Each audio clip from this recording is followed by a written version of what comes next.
Hello दोस्तों, मेरा नाम प्रियंका है और मैं एक आईटी कंपनी में जॉब करती हूँ। मैं एक बहुत ही सुंदर सी लड़की हूँ। मेरी उम्र 25 साल की है। मैं अभी तक सिंगल ही हूँ, पर कुछ दिनों से हमारी ही कंपनी में काम करने वाला रोहन मुझे पसंद करने लगा था। हम दोनों साथ में ही काम करते थे और काफी वक्त एक दूसरे के साथ बिताए थे। मुझे भी रोहन पसंद आने लगा था। वह बहुत हंसमुख था और हमेशा मजाक किया करता था। मुझे उसका साथ अच्छा लगता था। कभी कभी हम दोनों बाहर रेस्टोरेंट में भी खाने चले जाते थे। 1 साल तक साथ काम करने के बाद रोहन ने मुझे शादी के लिए प्रपोज किया और कहा, प्रियंका, मैं तुम्हें चाहने लगा हूँ। तुम बहुत खूबसूरत और हसीन हो। मेरी जिंदगी में आकर मेरी जिंदगी को संवार दो। क्या तुम मुझसे शादी करोगी? मैंने खुशी खुशी उससे शादी के लिए हाँ कर दी थी और वह रिश्ता लेकर मेरे घर पर आ गया। मेरे पूरे घर वालों को रोहन बहुत पसंद आया था। वो बिल्कुल वैसा ही लड़का था जैसा मेरे माता पिता को चाहिए था। रोहन के घर वालों को भी मैं पसंद आ गई थी। हम दोनों के परिवारों की रजामंदी से हमारी शादी तय हो चुकी थी। शादी का मुहूर्त 20 दिन बाद का निकला था।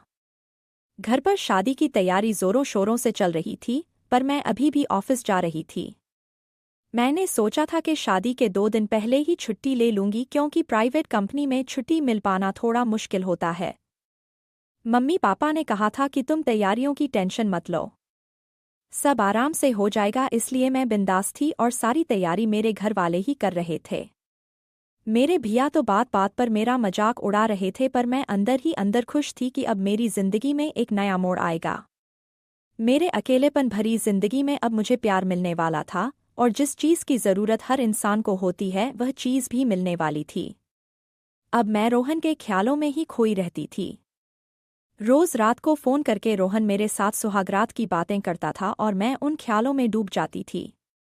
मेरे ऑफिस के लोग भी हम दोनों को लेकर मजाक किया करते थे। सब कुछ सही चल रहा था, लेकिन मेरी जिंदगी में एक नया तूफान आने के लिए इंतजार कर रहा था, जिससे मैं बिल्कुल अनजान थी।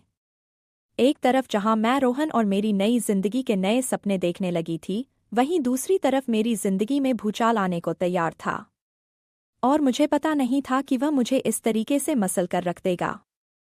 एक दिन रोहन ऑफिस नहीं आया था क्योंकि उसकी तबीयत खराब थी। इसी वजह से मुझे ऑफिस में ज्यादा काम करना पड़ रहा था। काम खत्म होते होते रात के 10 बज चुके थे। मुझे घर जाने के लिए काफी लेट हो गया था। मैंने तुरंत अपना पर्स लिया और बाहर निकल गई। फिर मैं सड़क पर ऑटो का इंतजार करने लगी। लेकिन तभी मौसम खराब होने लगा और बारिश शुरू हो गई। खड़े होने के लिए कोई जगह नहीं थी, इसलिए मैं बारिश में ही भीग रही थी। इतनी रात हो जाने के कारण मुझे कोई ऑटो भी नहीं मिल पा रही थी। मैं बहुत देर तक ऑटो का इंतजार करती रही। मैं अब खड़ी खड़ी परेशान होने लगी थी। मैं बुरी तरीके से भीग चुकी थी कि तभी मेरे सामने एक बड़ी सी कार आकर खड़ी हो गई। कार की खिड़की से एक नौजवान ने कहा, गाड़ी के अंदर आ जाओ, बारिश में खड़ी रहोगी तो बीमार पड़ जाओगी। मैंने उसे देखा तो मैंने उसे पहचान लिया। यह मेरे ऑफिस का नहीं था, बल्कि मेरे सामने वाले ऑफिस में काम करता है। कई बार लिफ्ट में आते जाते मैंने उसे देखा है। जब भी लिफ्ट में मैं उसके साथ अकेली होती हूँ, तो वो मेरी तरफ चुपके से देखता रहता है। एक बार मैं ऑफिस के बाद ऑटो का इंतजार कर रही थी कि तभी यह नौजवान मेरे पास आ गया था। उसने उस दिन भी मुझे लिफ्ट ऑफर की थी, पर तभी उधर से रोहन अपनी बाइक लेकर आ गया था और मैं उसके साथ चली गई थी। वह काफी देर तक हम दोनों का पीछा करता रहा था, पर आज तो रोहन भी नहीं है और यह लड़का मुझे फिर से लिफ्ट ऑफर कर रहा है। मैंने सोचा किसी अजनबी से लिफ्ट लेना सही नहीं रहेगा।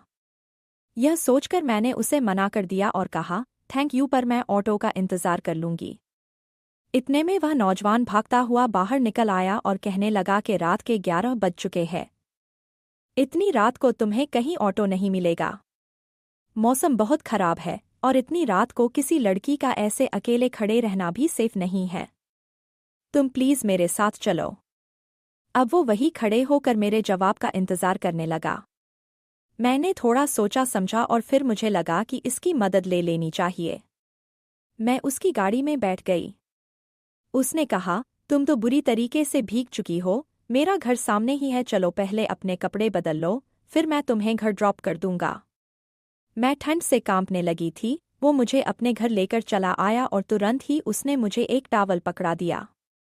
उसके बाद वह मुझे अपने कमरे में लेकर आ गया और अपना एक शर्ट पैंट मुझे दिया और कहा, इसे पहन लो। वह कमरे से बाहर चला गया था। मैं अपने जिस्म को पोंछ रही थी कि तभी मुझे सामने पड़ा हेयर ड्रायर नजर आया। मैंने सोचा पहले अपने गीले बाल सुखा लेती हूँ, क्योंकि अगर मेरा सिर गीला रहता है तो मुझे सिर दर्द होने लगता है। मैंने धीरे धीरे अपने बाल सुखाना शुरू किया और बाल सुखाते सुखाते थोड़ा ज्यादा टाइम लग गया। फिर मैं अपने सारे गीले कपड़े उतारकर अपने शरीर को पोंछने लगी कि तभी वह लड़का कमरे के अंदर आ गया। उस वक्त मैंने कुछ भी नहीं पहना हुआ था। मैं सर से लेकर पांव तक नंगी थी और उसने मुझे इस हाल में देख लिया था। एक पल तो वह मुझे देखता ही रह गया, लेकिन अगले ही पल सॉरी करके दरवाज़ा बंद कर दिया। मेरी हालत तो बहुत खराब हो चुकी थी। एक नौजवान लड़के ने मुझे इस हाल में देख लिया था। मैंने तुरंत शर्ट पहन लिया, लेकिन उसका पैंट मुझे नहीं आ रहा था, तो मैंने टॉवल लपेट लिया। उसके बाद जब मैं बाहर निकली तो उसने कहा, मुझे माफ़ करना पर मैं तो दरवाज़ा खटखटा के आया था, तुमने जवाब क्यों नहीं दिया? तब मुझे ध्यान आया कि उसने दरवाज़ा तो खटखटाया था, पर मैं इतनी डिस्टर्ब थी कि कुछ कह ही नहीं पाई। मैंने कहा, जो भी हुआ वो मेरी ही गलती थी, मेरा ही ध्यान कहीं और था। मैंने कहा, तुम्हारी पैंट मुझे नहीं आ रही है। उसने कहा, फिक्र मत करो, तुम्हारे कपड़े मैंने वॉशिंग मशीन में डाल दिए हैं। इसमें पूरी तरीके से कपड़ा सूख जाता है। आधा घंटा लगेगा, उसके बाद अपने कपड़े पहनकर तुम आराम से घर जा सकती हो। उसने मेरे कपड़े सूखने को डाल दिए, फिर कहा, चलो कुछ खाना बनाता हूँ, तुम भी खा लेना। हम दोनों किचन में चले गए और वह ऑमलेट और चाय बनाने लगा। खाना तैयार करके हम दोनों खाने लगे थे, पर मैंने ध्यान दिया कि वह लड़का मेरी तरफ देखे जा रहा था। तभी मुझे ख्याल आया कि मैंने अपनी शर्ट की ऊपर वाली बटन खुली ही छोड़ दी है और वह मेरे जिस्म को देख रहा है। जैसे ही मुझे इस बात का एहसास हुआ, वह मेरे बिल्कुल करीब आ गया। वो मेरी शर्ट के बटन को लगाने लगा था। तभी मेरी सांसें बहुत तेज हो गई और उसकी सांसें भी बहुत तेज चलने लगी थी। यह लड़का कितना हैंडसम है। मैं उसकी शक्ल ही देखती जा रही थी। उसने कहा, मैं तुम्हें एक पजामा दे देता हूँ, तुम इसे पहन लो। इतना कहकर वो मेरे लिए एक पजामा लेकर आ गया। मैं पजामा चेंज करने के लिए कमरे में आ गई थी, पर मैं फिर से ना जाने किन ख्यालों में थी कि मैं दरवाज़ा बंद करना ही भूल गई और वहीं पर चेंज करने लगी। मैंने टॉवल हटा दी और मैंने नीचे कुछ भी नहीं पहना था। वह वहीं पर खड़ा होकर मुझे देख रहा था। मेरे पजामा पहनने से पहले ही वह मेरे पास आ गया और मुझे अपनी बाहों में भरकर मेरे होठों को चूमने लगा। मैं बहकने लगी। उसने मुझे बिस्तर पर लिटा दिया। हम दोनों की ही सांसें तेज चलने लगी थी। वह मुझे बेतहाशा चूमने लगा था और मैं उसके प्यार में ढलती जा रही थी। न जाने कैसा खुमार छाया कि मुझे किसी भी चीज़ का होश नहीं रहा। वो मुझे चूमते हुए मेरे शर्ट के बटन खोलने लगा। किसी लड़के ने मुझे पहली बार किस किया था। रोहन ने भी मुझे आज तक किस नहीं किया था, बस मेरा हाथ पकड़ा था। रोहन का ख्याल आते ही मुझे याद आ गया कि मेरी शादी होने वाली है। पर अब मैं इस रोमांचक सफ़र के उस मोड़ पर पहुंच चुकी थी कि चाहकर भी अपने आप को रोक ना पाई। उसने धीरे धीरे मेरे शर्ट की सारी बटनें खोल दी। मैं उसकी प्यार की गहराई में डूब गई। आधे घंटे तक हम सुध बुध खोकर मोहब्बत करते रहे। लेकिन तभी अचानक मुझे लगा कि यह मैं क्या कर रही हूँ। यह सोचते ही मेरी आंखों से आंसू निकल आए। मैंने कहा, यह क्या कर रहे हो? मैं तो तुम्हें जानती तक नहीं हूँ। उसने कहा, मैं आकाश हूँ, आकाश सिंघानिया। यह नाम सुनते ही मैं चौंक उठी, क्योंकि मेरे बगल वाले ऑफिस का सीईओ आकाश सिंघानिया है। यानी कि यह एक काफ़ी रईस लड़का है, और ये कहीं मुझे जानता तो नहीं, क्योंकि हर वक्त यह मुझे अपनी बिल्डिंग के आसपास मिल जाता है और मेरे साथ रोज लिफ्ट में एक साथ ही चढ़ता उतरता है। लेकिन मैंने कभी उस पर ध्यान नहीं दिया था। मैंने कहा, रुक जाओ, इससे ज्यादा कुछ नहीं करो। हालांकि मैं खुद को ही रोक नहीं पा रही थी, पर शायद वह मेरी आंखों में आंसू देखकर रुक गया और कमरे से बाहर चला गया। उसने अपनी हद पार नहीं की थी और मेरी इज्जत सही सलामत थी। मैं जल्दी से उठी तो देखा मेरे गीले कपड़े सूख चुके हैं। मैंने जल्दी से अपने कपड़े पहन लिए और बाहर आ गई। आकाश मुझसे नजरें नहीं मिला रहा था पर मैं उससे बात करना चाहती थी। वह मेरी तरफ बिना देखे बोला, चलो प्रियंका तुम्हें घर ड्रॉप कर देता हूँ। हम दोनों कार में बैठ गए। मैं चाहती थी कि आकाश मुझसे बात करे, जो कुछ भी हमारे बीच में हो चुका है उसके बारे में कुछ तो कहे, पर वह तो मुझसे नजरें तक नहीं मिला पा रहा था। मेरे घर के पास आकर वह रुक गया और बोला, चाहो तो छाता ले जा सकती हो। मैं उसकी तरफ देखने लगी थी तो उसने अपना पर्स निकाला और अपना कार्ड मुझे दे दिया। मैं कार्ड को हाथ में लिए उसके कुछ बोलने का इंतजार करने लगी, पर वह खामोश रहा। अचानक ना जाने मुझे क्या हुआ, मैं उसके करीब चली गई और उसके होठों पर किस किया। वह मेरी तरफ प्यार भरी नज़रों से देखता रहा। मैं कार से उतरकर अपने घर आ गई थी। अपने बेडरूम में जाकर आधे घंटे तो मैं यही सोचती रही कि आज क्या हो गया। तभी उसका कार्ड मैंने देखा तो उसमें उसका फ़ोन नंबर था। बिना सोचे ही मैंने उसके नंबर को डायल किया। आकाश ने फ़ोन उठाया तो मैंने कहा, मैं प्रियंका बोल रही हूँ, आज जो कुछ भी हुआ।